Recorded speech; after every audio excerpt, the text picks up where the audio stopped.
about Quebec identity.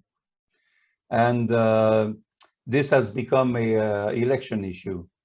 Let me give you an example. On September 7, at a press briefing in Victoriaville, in response to the Trudeau government's claim that it wants to increase immigration threshold to 450,000 per year, starting in 2024, Legault said, Quebecers are peaceful. They don't like bickering. They don't like extremists. They don't like violence. So we have to make sure we keep it the way it is now.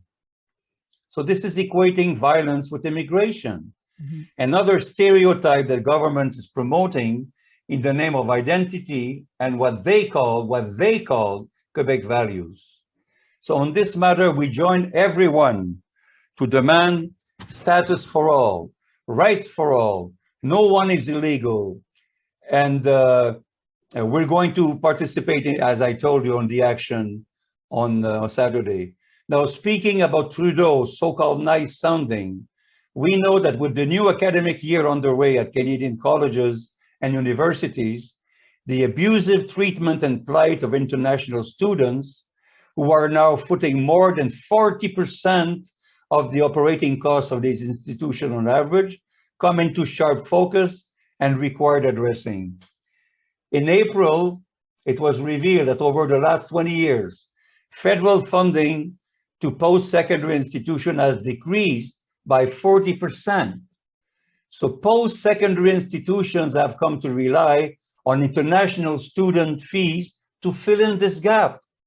We say it is highly exploitative and unconscionable that international students that Trudeau is speaking so much, so-called in awe about them, are required to pay up to 6 times the tuition fees that Canadian students do for the same course and instructions, with the Canadian government dangling the prospect of citizenship if you go through that process. Then, September 12, what yesterday, Premier Legault repeated the statement that Quebec risks ending up with violence with immigration. He said, I quote, "It is important to keep this national cohesion to defend the French language. There are clans, there are camps, there are factions, not just in Quebec. We see that in the United States. We see that in France. And we must always be careful to keep this cohesion of our nation." According to us, that portrays Quebecer in an essentially racist way.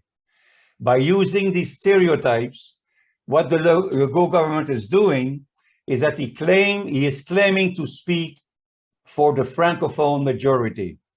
All this is used to divide the people in their struggle for their rights and to push the whole Quebec people into passivity in the face of the neoliberal antisocial offensive.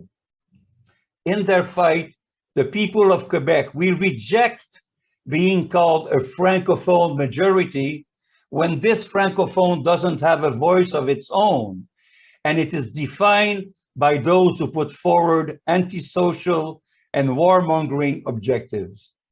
All of it is to make sure that this majority he claims he represents do not fight for the rights of all, do not oppose the antisocial offensive, but in fact, actually, as I explained to you with healthcare, the people are fighting in every sector of the economy. Workers feel the absence of political power. They are organizing through unions, as well as through new organizations for their rights at work and the rights of society itself. Through their fights, they are, or we are, affirming who we are ourselves, through the fight for the rights of all. That is what our working class is. And that is very important to remember that.